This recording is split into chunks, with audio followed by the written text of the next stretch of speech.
Coach Life. Money is not the issue. Money has never been the issue. Money is actually a brilliant invention. Money communicates an exchange of value. It's almost like an equal sign. 2 plus 2 equals 4. Should we agree that the 2 is the 2, the 2 is the 2, the 4 is the 4, 2 plus 2 equals 4? Should we all agree? The equal sign, you don't get mad at the equal sign.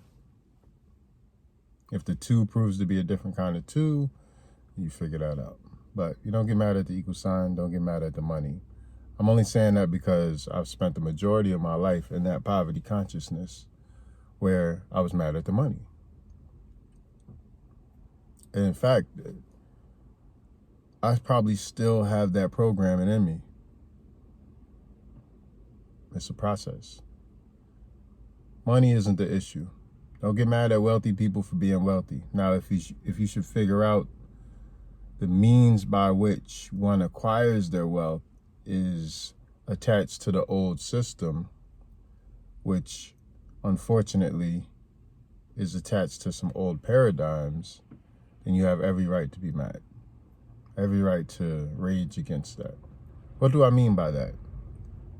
They said the guy that attacked Dave Chappelle did so out of, he wanted to raise awareness. His grandmother had recently been put out of her home due to gentrification. Now, if you ask me, that's a noble act. That's powerful. We should tackle more comedians. Well, don't get the brakes beat off. I'm just kidding. Don't tackle comedians. But I really think it's important to look at gentrification and what it means for us, to look at capitalism and what it means. You see, there's nothing wrong with money, but there's something really foul about capitalist ways of pimping culture, okay? When people put their life and energy, their life force, physical energy, spiritual energy, mental energy into building culture and community, you do not have a right to that simply because you have money. That was an agreement that some people came to and forced others into. It's no longer valid, clearly, which is why everyone feels some type of way. So I'll give you another example. In Martha's Vineyard, you have a year-round community, and then you have a seasonal community. Now, the seasonal community is basically the summer community, 10x's the year-round community. So if there's 20,000 people here during the year, me, my students, my peers, 20,000 of us, I probably know maybe 1,000, maybe 2,000. Oh, there's all these different communities, right? But collectively, we make up what Martha's Vineyard is for the majority of the 8 months out of the year, if not the entire year. But for 3 months, we get 10x'd. So we're invisible. And for 3 months, a lot of wealthy people come here, and it's a completely different island, and we serve, we cater, we literally serve them.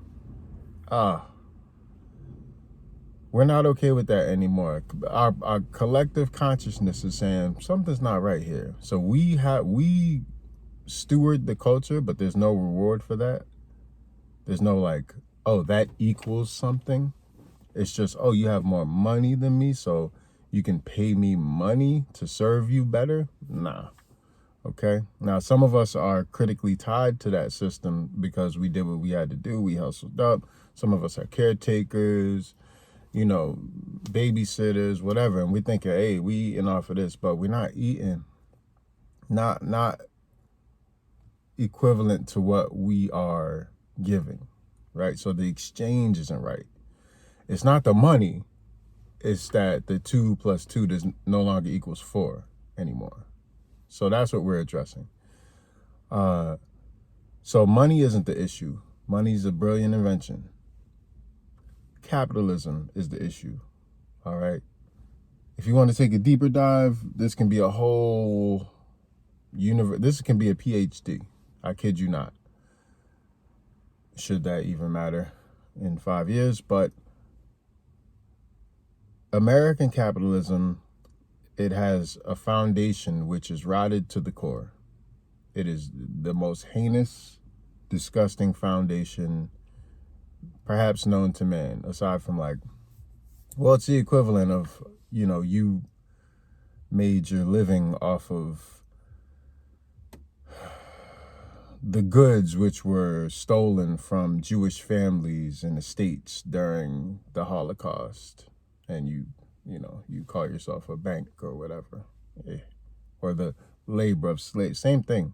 Stolen land, stolen labor.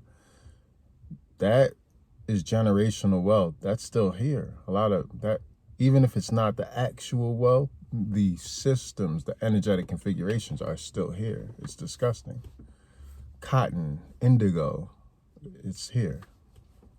So I say all that to say, we're at a moment where we have to unpack all of that, because history is always present. So long, whatever you pay attention to, that's what you have for your present. And you have to know your history. You have to have some kind of vision. That's why we have leaders. Leaders are called leaders because they're literally supposed to guide us into the future. So that's present as well. And you have to kind of juggle these things with the gratitude of at the very least, you should have a diversity in your perspective. So you should be able to balance a few things at the same time, as Mark Twain says, outside the idea of sidedness.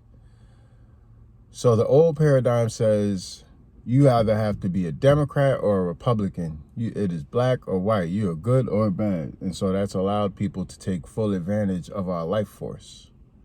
So right now, everyone thinks they're good because they're siding with Ukraine. They know zero about the conflict. They're just assuming that because Russia looks like the bully, which, it is what it is. I'm just saying, I'm giving you a real life example of why we need to practice a diversity of perspectives. All right. So now we're in a scenario where it's up to us to decide what the future should feel like.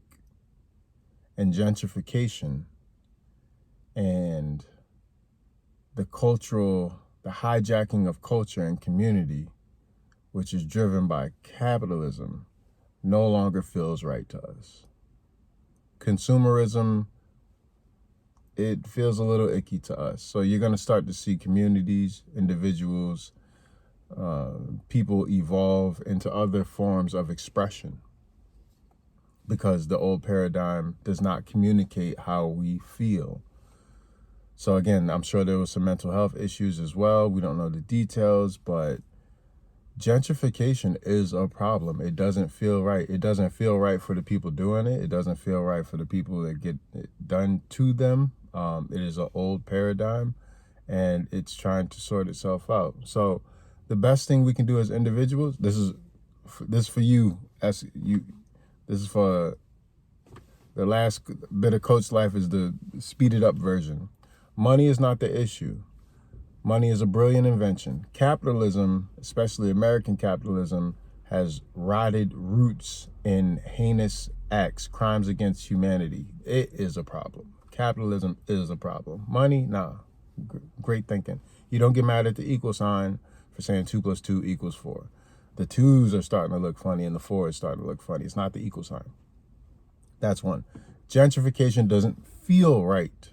Everyone knows this. So just because you have money to buy a home that's been foreclosed, you also should do the research and understand that you're putting a grandmother out of her home that she spent decades building. The energetic configuration isn't appropriate. The 2s aren't 2s. They're way bigger. There's some exponents there we're not factoring in. Let's be more human, okay? More humane. All right. That's the Coach Life for today. Ciao.